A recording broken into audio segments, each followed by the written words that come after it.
This is the presentation that I used for AirVenture 2009 for home-built rocket ships. To give you a bit of background, we started out with a model rocket club founded in 2001.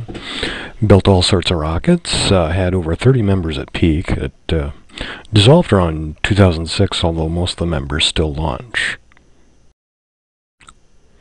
The original idea for home-built rocket ships was from a fellow model rocketeer. He thought we should take a kitchen chair and strap on some rocket motors, put on a skydiving parachute, and light them up and go for a ride. This was the myth of Wan Hu, who did exactly the same idea and supposedly did not survive. This is a myth, so... And the next question that came up was, well, what could we do? And I considered this a reasonable question. We sort of made fun of him for his first question, but this one I thought maybe we should try to answer. To give you a bit of background, current happenings at the time was the X Prize. Brute Rutan had a seminar that validated the idea that we was thinking of.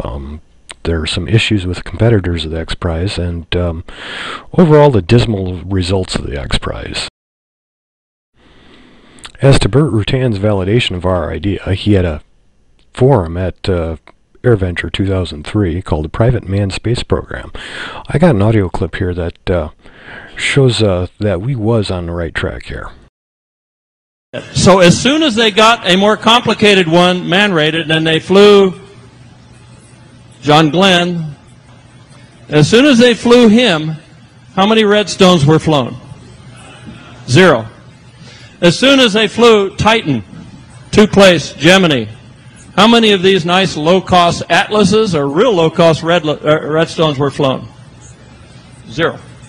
As soon as the first flight of the Saturn flew a man, how many manned space flights were done in these? 0.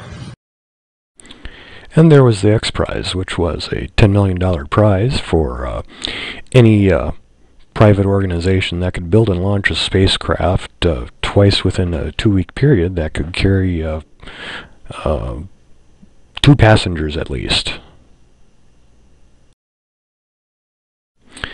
The problem with this is that there was over 24 competitors that had entered.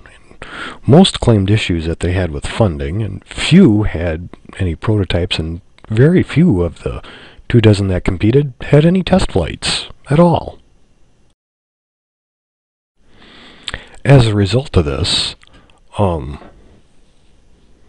as of 2009, I had updated this list. All the people that you see here, the ones in yellow, are no longer in the business of building rockets. There is the winning team, which was Scaled Composites, and then there are 3 other teams, ASRock and Armadillo Aerospace and Inner Orbital, that appear to actually be building rockets for spaceflight.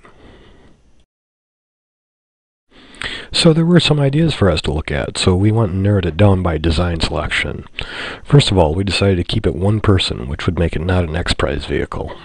We wanted to keep it simple, but not stupid. There's plenty of stupid ideas out there, but we just wanted to keep a simple one. And the third thing we wanted to keep in mind was keep it cheap and easy. We wanted to make this capable and affordable by everyone. So we did some research. I was currently researching some information for a model rocket called the Honest John, and came across the Redstone Arsenal, which was a historical information website that had archives for all sorts of rockets and missiles from the 60s.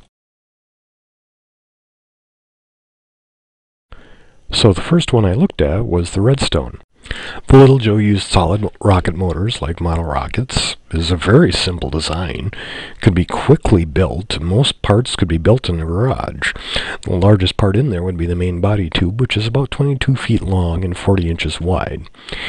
And it was aerodynamically designed so that it'd be easy to prototype in scale models. Looking at the historical flight logs, I saw that there were some flights that nearly did reach the edge of space. As it was, though, aside from a couple of them that were failed flights, all flights in this looked capable to what we wanted to do.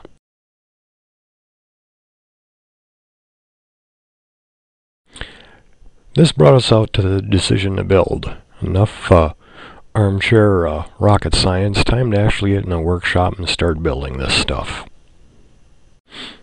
For overall design goals, we wanted to make it affordable.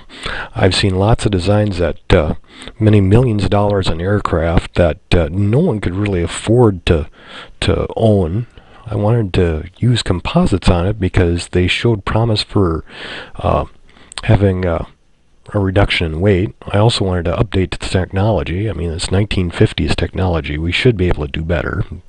Use hybrid engines to reduce the flight cost and make it so that we can allow anyone to fly. One of the things we had was an issue of what to name it. We couldn't call it the Little Joe 2 because that rocket had already flown. And if we called it the Little Joe 7, people might wonder what happened to the Little Joes 1 through 6, and I didn't want to really confuse them. Well, Little Joe 2.0 just sounded a little too buzzwordish. So we decided on the Little Joe 10. The basic parts of the system on a Little Joe 10 are the capsule, a booster airframe, a hybrid engine, and fins. Simple. Little Joe capsule is going to be based off the original Mercury capsules. NASA has archived documentation online that details all of the systems that were in it. We're going to use composites for easy construction, reduce weight, and increase strength. The original weight was 2,000 pounds, and I'm sure we can hit the goal of 1,500. The booster airframe is nothing complicated, it's just a simple cylinder. The hybrid engine model will have an integrated nitrous oxide tank and use composite construction.